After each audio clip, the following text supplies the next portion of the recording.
Alright, I'm not feeling well today. I'm home watching gardening videos. Currently watching Simply Living in Alaska. If you guys are not watching that channel, you should. It's totally awesome. So if you hear it in the background, that's what I'm watching. And I've decided I'm gonna make this bruschetta in a jar. This is in the Ball cookbook, I guess, if you're in the US. It's the Bernardin Complete Book of Home Preserving if you are in Canada.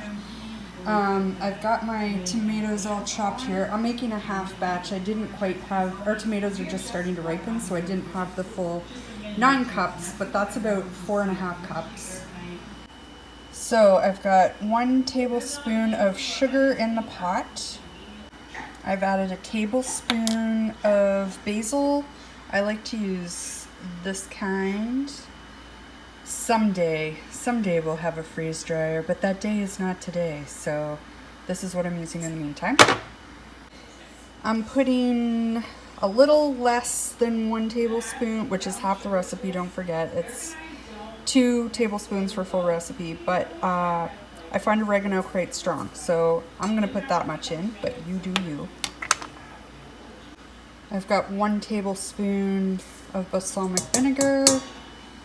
This is the kind we are using. 1/4 cup of water, and I will be adding a half a cup of white wine vinegar and a half a cup, half a cup of, we are using alcohol-free white wine, but any dry white wine will do. Alright, we've got a new channel going in the background. It's Stivers Homestead. She's also awesome. If you guys haven't watched hers, highly recommend it. And she does a lot of safety information for canning recipes, which I really appreciate. But anyway, all I have left to add to this brine bruschetta solution here is a couple cloves of garlic. So this is one of our baby garlics that are in the used pile, and there's only 2 cloves in here. They're big cloves, but I'm gonna get this into here. These are giant cloves, y'all. I don't know if I can do this one-handed, but I'm just gonna press my garlic.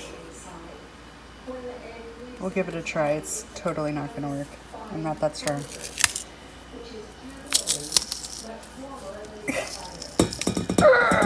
Nope, I need both hands. Be right back. Okay, I am going to bring this to a boil, and then I'm going to simmer it for 5 minutes.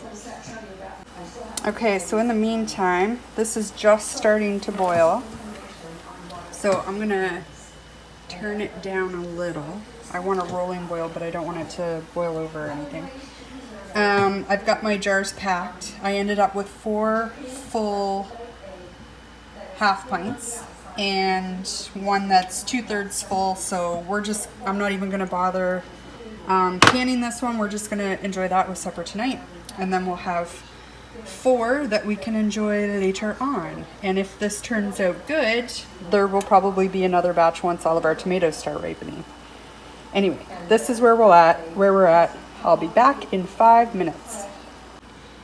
Alright, I've also got a pot of water on here that I'm gonna do. I just have the 4 little jars, so I didn't bother getting my canner out.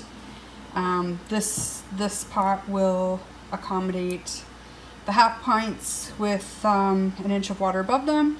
I've got a dishcloth just stuck in there so that there's a barrier between the jars and the bottom of the pot when I put them in there. There's a couple minutes left. I've got this covered. I'm going to turn that down a bit more. I'm just going to stick it on low. I don't want it boiling quite that aggressively. And we'll be back. Okay, I just turned the brine off. We're just waiting for the water to come to a boil in the canner. And I've got my 4 new lids out here. I'm reusing one on this jar because this is just going in the fridge, so I'm not worried about the seal. And we're all set up and ready to go. Also, how cute are these? Jared's family is from St. Andrew, well, yeah, from St. Stephen, but spend a lot of time in St. Andrews. And we got these salt and pepper shakers. Aren't they adorable? Anyway, we were on vacation last week and that's one of the things we picked up. I just wanted to share. Okay, my water just started boiling, so I'm gonna turn that down for the time being and crack the lid here so we don't have a major overboil situation.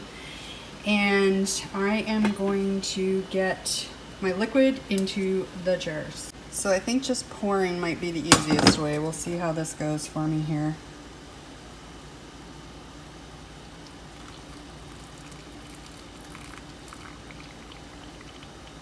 Not too bad.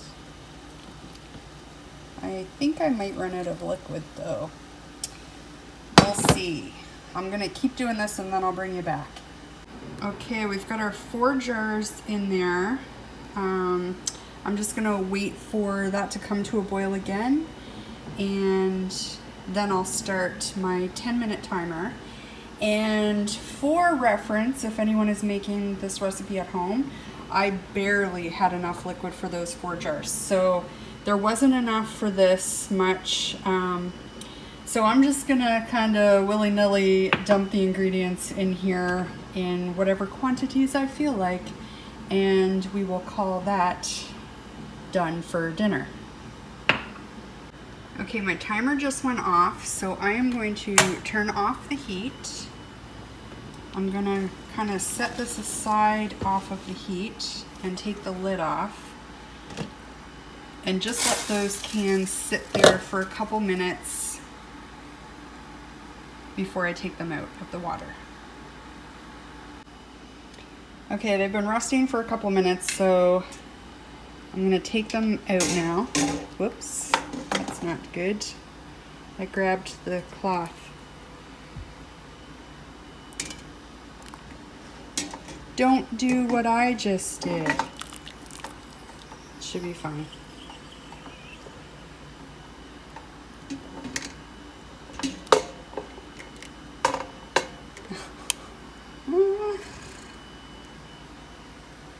That like has never happened before. Do you believe me? Okay. Crisis averted. Hopefully these all ping. But there we have it, guys. Some nice looking jars of bruschetta that we can enjoy when it's no longer tomato season. Hope you enjoyed. Thanks for watching. See you next time.